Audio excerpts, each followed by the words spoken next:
현장 방문 중에 자료를 충분히 확보하고 나면 글 쓰는 작업을 시작해야 합니다. 즉, 에세이를 쓰는 거죠. 단평 에세이. 따라서 전에 설명했던 에세이 정의와 원칙을 지켜야 합니다. 에세이 정의를 다시 살펴보시려면 제27-1강과 2강을 참조하시기 바랍니다. 그리고 이와 동시에 여기서 설명한 단평의 특징들도 지켜야 합니다. 에세이를 쓸 때 가장 먼저 작업해야 할 일은 독자들에게 주제의 어떤 면을 소개하느냐를 정하는 것입니다.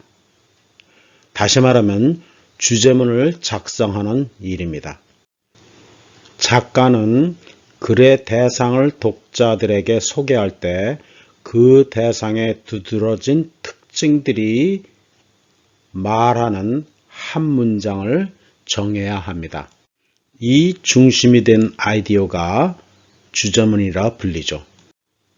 단평에서는 주된 인상이라 불립니다. 왜냐하면 묘사를 중점적으로 사용하기 때문이죠. 따라서 독자가 주제가 된 사물 혹은 사람을 대했을 때 이에 주된 인상을 작가는 찾아서 소개하는 겁니다. 주된 인상을 결정하는 일은 현장 답사를 하고 난 후 여러 가지 방법으로 소재를 확보한 후 이를 다시 돌아볼 때 찾아낼 수 있을 것입니다. 작가는 독자의 입장에서 소재들을 점검하며 이들이 무엇을 얘기하고자 하는지도 알아봐야 합니다. 이 작업은 시간이 오래 걸릴 수도 있으며 초반에 명확하게 쓸 수가 없다면 이에 대해 잠정적으로 결정하여 글쓰기 작업을 진행하고 글쓰기 어느 단계에서라도 확정할 수가 있습니다. 주제문을 잠정적으로 결정하고 나면 에세이를 어떻게 구성하는지에 집중해야 합니다.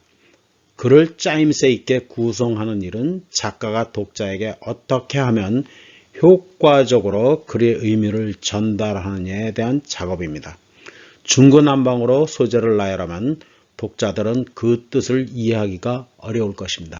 따라서 구성을 짜임새 있게 하려면 먼저 아웃라인, 개요를 작성해야 합니다. 건물을 짓기 전에 건물의 도면 혹은 청사지를 만드는 것처럼요. 그럼 구성을 어떻게 하는가? 기본적으로 두 가지 방법이 있습니다. 첫째, 시간적 구성과 공간적 구성을 같이 사용하는 방법과 두 번째는 주제별로 엮는 방법이 있습니다. 그리고 별도로 이 두 가지 구성 방법을 한데 섞어 사용하는 방법도 있죠. 이 구성법을 사용하여 아웃라인을 작성하고 나면 실제 글쓰기를 시작합니다.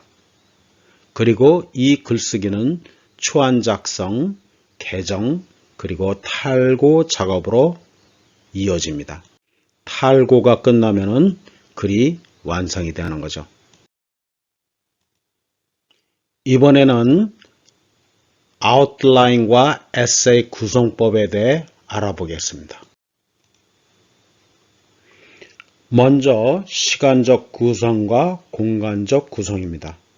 시간적 구성은 스토리텔링에서 설명했듯이 시간이 흘러가는 대로 설명과 묘사를 하는 방법입니다. 즉, 과거 어느 시점이나 현재에서 시작하여 시간이 가는 대로 순서대로 소개합니다. 공간적 구상이란 소개할 대상이 공간을 차지하고 있다면 그 공간을 나눠 순차대로 소개하는 방법입니다. 예를 들면 건물, 사람, 장소는 공간이 있죠. 그리고 이 공간은 다양한 소재들로 이루어져 있습니다. 하지만 이들은 독자들에게 마구잡이로 소개할 수는 없습니다. 그래서 순차를 정하여 차례로 소개합니다.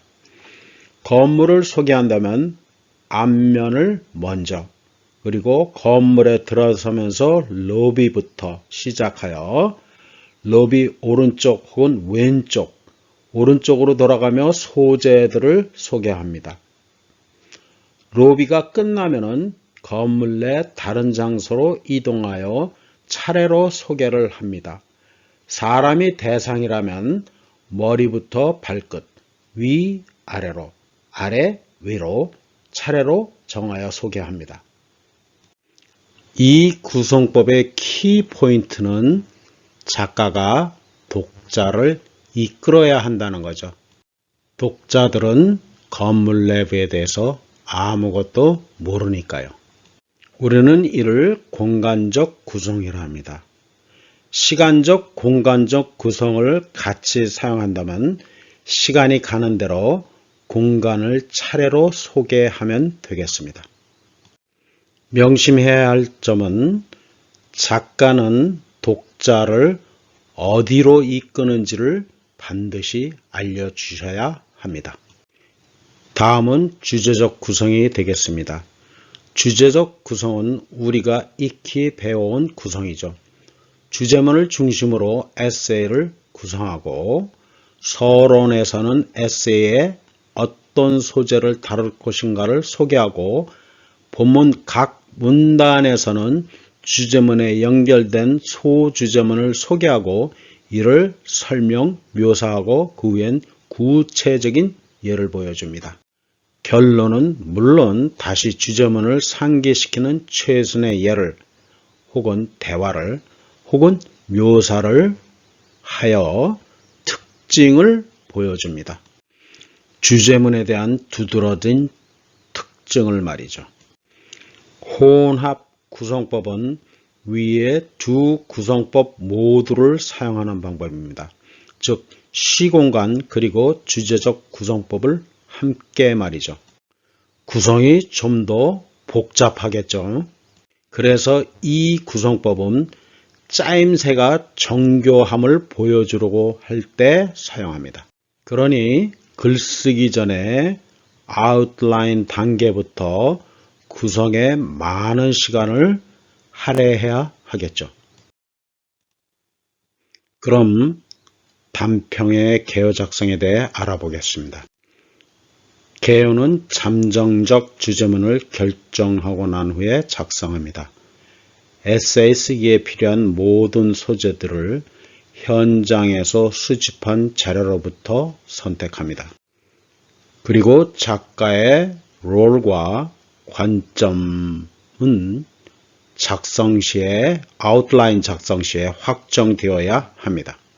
먼저 시 공간적 구성으로 작성된 개요를 알아보겠습니다. 첫 문장으로는 대상의 강한 첫인상을 묘사합니다. 건물 혹은 사람이라면 밖에서 처음 바라본 인상을 묘사를 합니다. 비유적 언어로요. 가급적이면 대충의 시간을 알려주는 것도 좋습니다. 이 첫인상은 본문에서 다룰 소재에 대한 주된 이미지들과 연결이 되어 있어야 합니다. 서론에서 다뤄질 소재들의 이미지 묘사들은 주제문과도 연결이 되어 있어야 합니다. 서론 끝에는 독자가 한눈에 알아볼 수 있도록 주된 인상 혹은 주제문을 소개합니다. 건물에 들어서면 소재들에 대해서 차례를 정하고 하나씩 오감을 통해 소개를 합니다. 관련 인물들과 활동 혹은 작업들이 있으면 적절히 배치해서 소개합니다. 물론 시공간적 구성에 따라서요. 공간적 구성에 따라 필수적인 장소들을 다니면서 적재적소의 소재들을 배치합니다. 한 문단에 하나의 소주제를 중심으로 글을 엮지만 소재들을 엮지만 소주제문들은 필요 없습니다. 위의 소재들을 소개하려면 다수의 문단이 필요하겠죠. 문단과 문단 사이를 연결하기 위해서는 적절한 표현을 사용합니다. 이쪽 공간에서 저쪽 공간으로 옮겨갔을 때에는 어떤 공간에서 어떤 공간으로 이동하는지를 표현을 해 주어야 합니다. 즉, 문단들이 서로 응집이 되도록 문단 사이에 연결 문장 혹은 부사, 부사구로 이어야 하겠죠. 결론 부분에서는 건물을 떠나기 전에 주제문을 염두에 두고 회상하는 것처럼 무엇이 가장 인상적인지 보여주어야 합니다. 인상적인 환경, 작업, 특징, 활동, 대화가 있으면 대화를 소개하는 것도 좋습니다. 명심해야 될 것은 우리는 지금 단평을 쓰고 있습니다. 따라서 묘사 중심으로 비유적 언어를 가급적 많이 사용하면 좋겠습니다. 다음은 주제적 구성의 개요입니다. 주제적 구성은 또한 주제문을 중심으로 주제별로 에세이를 구성하는 방법이죠. 첫 문장은 대상의 특성에 적합한 관련된 건물 혹은 사람의 강렬한 이미지를 오감을 이용하여 소개함으로 시작합니다. 그리고 본론에서 소개되는 소재들의 주된 이미지들을 종합적으로 소개하죠. 그리고 서론 끝에는 주된 인상을 주제문으로 소개합니다. 본론의 첫 번째 문단의 형태를 한번 살펴보겠습니다. 먼저 소주제문을 소개합니다. 그 이후에 이 소주제문에 대한 설명과 소재들을 제시합니다. 예를 제시하거나 사람, 건물 내 구체적인 대상, 관련된 공정 혹은 행위나 작업들을 여러 가지 글쓰기 기술을 이용하여 보여주면 됩니다. 문단의 수는 작가의 의도에 따라 결정합니다. 각 문단에서는 첫 번째 문단에서 제시한 방법들을 필요에 따라 선택하며 사용합니다. 문단과 문단 사이를 연결하는 것도 잊지 마시기를 바랍니다. 결론에서는 에세이를 다시 읽어보았을 때 주제문에 연결된 가장 인상적인 소재의 이미지 혹은 액션, 작업, 대사들 중 하나 또는 필요하면 그 이상을 사용하여 끝을 맺으면 되겠습니다. 작가는 필요하다면 위 두 구성 방법들을 혼합하여 사용할 수가 있습니다. 개요를 작성하거나 글을 구성할 때 소재로 기록한 자료들을 살펴보며 과연 내가 관찰한 것들이 사실일까? 현실과 동떨어지는 것은 아닐까? 소개하는 것들이 과연 독자들도 인정해 줄까라는 질문을 스스로에게 던지며 계속 확인해야 합니다. 자신이 관찰하여 기록한 것들이 과연 독자들이 그 실체를 대했을 때 인지할 수 있는가 하는 것도 염두에 두어야 합니다. 기록이 현실과 동떨어져서는 안 되기 때문입니다. 이상으로 에세이 구성과 개요에 대해 알아봤습니다. 이제 먼 길을 돌아서 실제적인 글쓰기 작업에 도달했습니다. 글쓰기는 시간과 인내가 많이 필요하죠. 이 글쓰기는 초안 작성, 개정 작업, 탈고 작업, 그리고 최종본 완성으로 이루어져 있습니다. 초안 작성은 여러 가지 다양한 자료가 충분히 확보되고 개요가 작성되고 난 후에 시작합니다.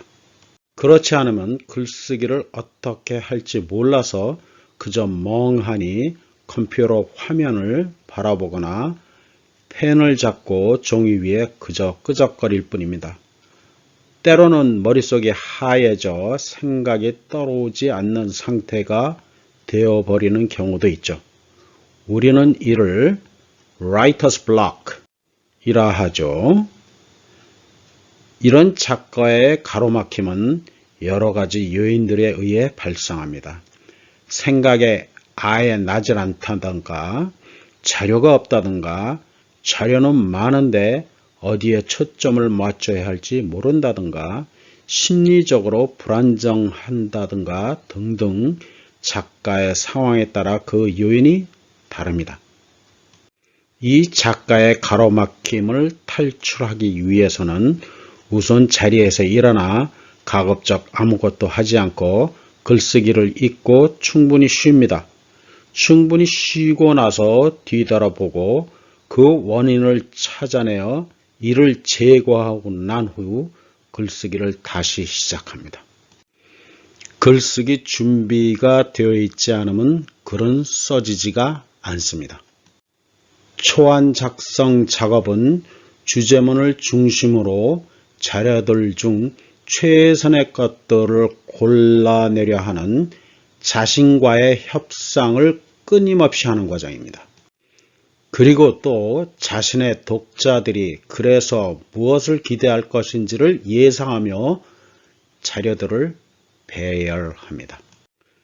쓰는 글에서 나의 스타일은, 글의 톤은, 그리고 작가의 역할은 객관적인 참가자인가 아니면 단순 관찰자인가를 정해야 하죠.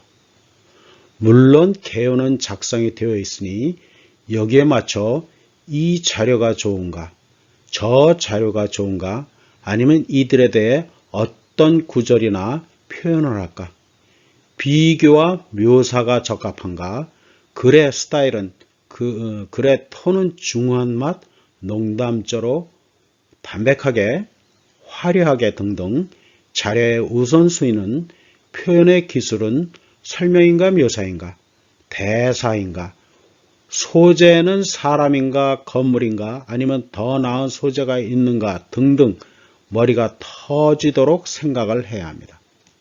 이런 결정을 하면서 글을 써내려갑니다.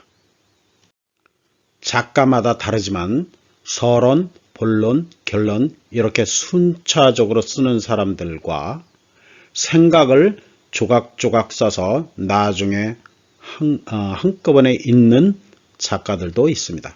결론을, 서론을 아니면 본론을 먼저 쓰고 다시 다른 부분들을 완성하는 이분들도 있습니다.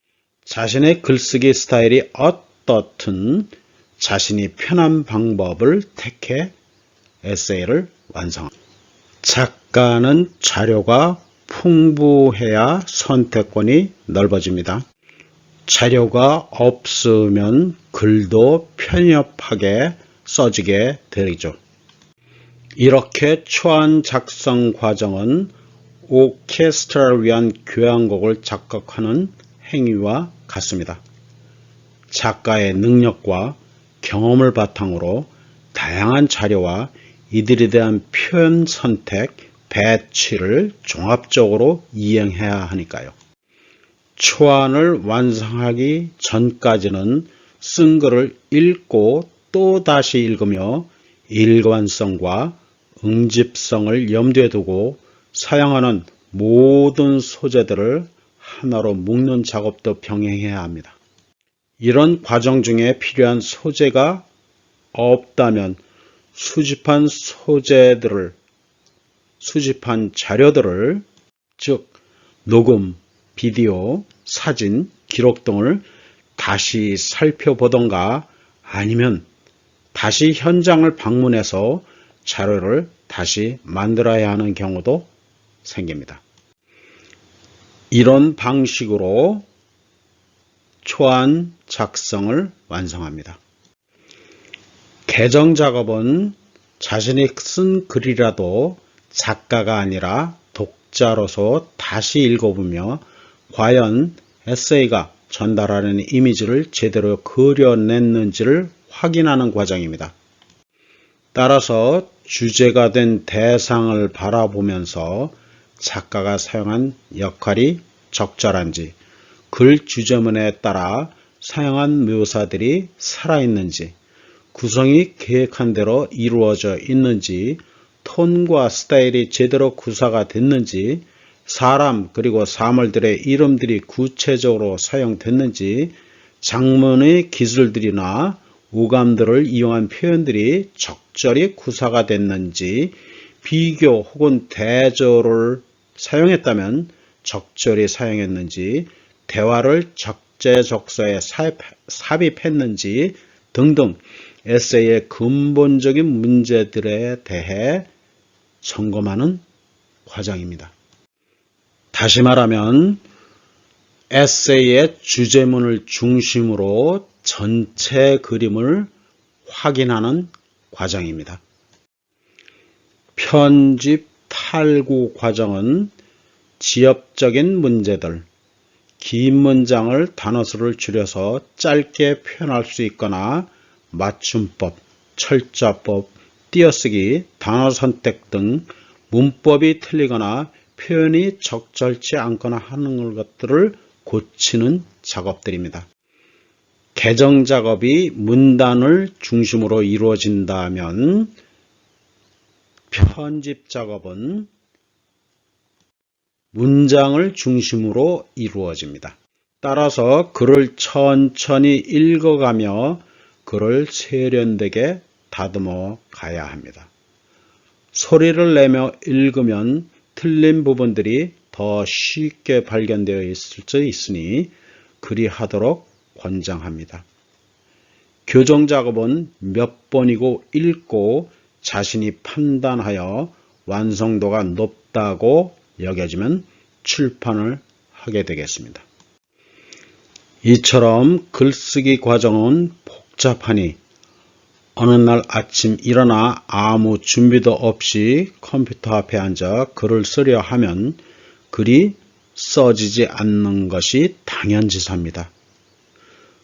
글쓰기는 no pain, no gain입니다. 의지를 가지고 열심히 연습을 하며 규정과 기술들을 연마해야 합니다.